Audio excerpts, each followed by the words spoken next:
My name is Gwen Olson, and I am the author of Confessions of an RX Drug Pusher. I'm a 15-year veteran of the pharmaceutical industry, and I left in the year 2000. And what I would like to do today is I would like to dispel the myth that the pharmaceutical industry is in the business of health and healing. Because in fact, what the pharmaceutical industry is in the business of doing is disease maintenance and symptoms management. They are not in the business to cure cancer, to cure Alzheimer's, to cure heart disease, because if they were, they would be in the business of putting themselves out of business, and that in fact doesn't make sense. I don't want people thinking that I am a conspiracy theorist, because in fact there is no theory behind what I'm telling you. It's all provable. And what I'm saying is provable is that the pharmaceutical industry doesn't want to cure people. You need to understand, specifically when we're talking about psychiatric drugs in particular, that these are drugs that encourage people to remain customers of the pharmaceutical industry.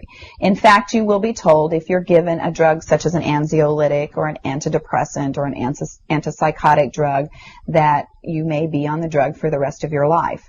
And very frequently people find that they are on the drugs for a very long period of time, if not permanently, because they're almost impossible to get off of.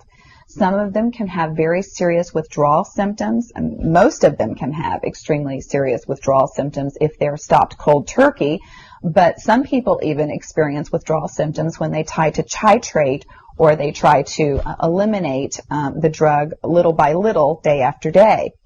So it's really important to understand the motivation behind all of the current maintenance drugs that are on the market, even, for example, drugs such as cholesterol-lowering drugs. And what we are in fact finding now is that cholesterol drugs are lowering cholesterol excessively and causing other disease states as a consequence. So you need to be careful about trying to take drugs in order to remain healthy, because you're never going to have anyone come to you and tell you that the drugs are always tried against a placebo in clinical trials. What a placebo is a sugar pill. And in fact, many drugs are not found to be much more efficacious than the sugar pill. And in a case in point actually is the recent clinical trials that were released in the meta-analysis that came out of the UK on antidepressants, on the newer SSRI, selective serotonin reuptake inhibitor antidepressants. And what was found was the information that activists and other researchers have known for decades, was that antidepressants are no more effective than placebo, no more effective than sugar pills. But yet there are over 44 million people that have been taking these antidepressants, and a large number of them people that have mild to moderate depressive episodes. In fact, they prove that the antidepressants were not effective in anyone with the exception of some of the most severely depressed patients.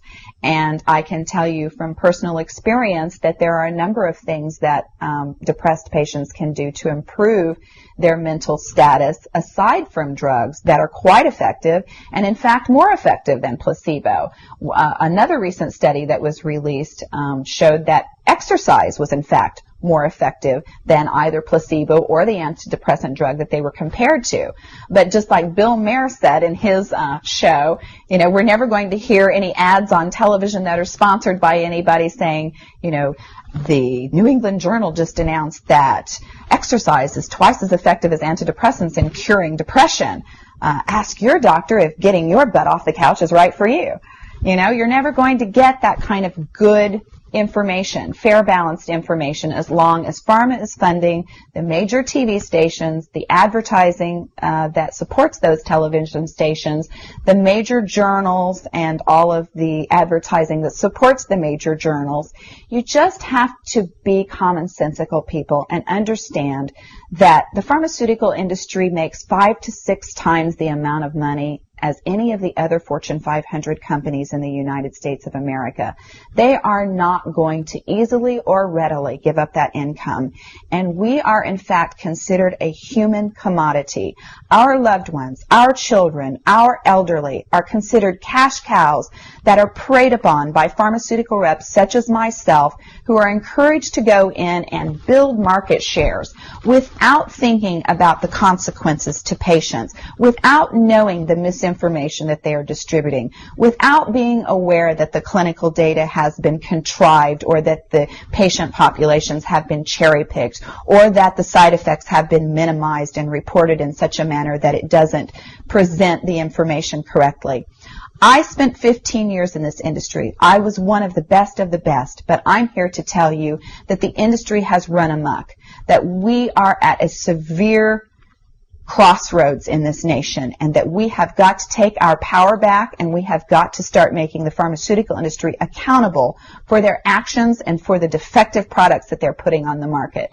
It won't be long before every American is affected by this disaster, and we need to be aware of what the differences are between diseases, between disorders, and between syndromes. Because if it doesn't have to be scientifically proven, if there are no tests, if there are no blood tests, CAT scans, urine tests, MRIs, if there is nothing to document that you have a disease, then you in fact do not have a disease, you have a disorder.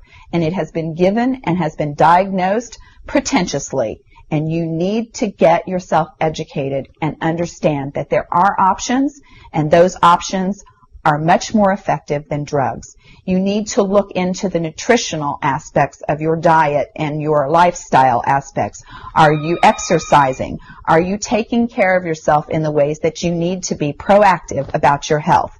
Because once you start down the road of taking one prescription drug on top of the other, you will be a lifelong customer for the pharmaceutical industry, and your choices will be truncated. So I would like to ask you to please self-educate, be proactive, and share the information with others.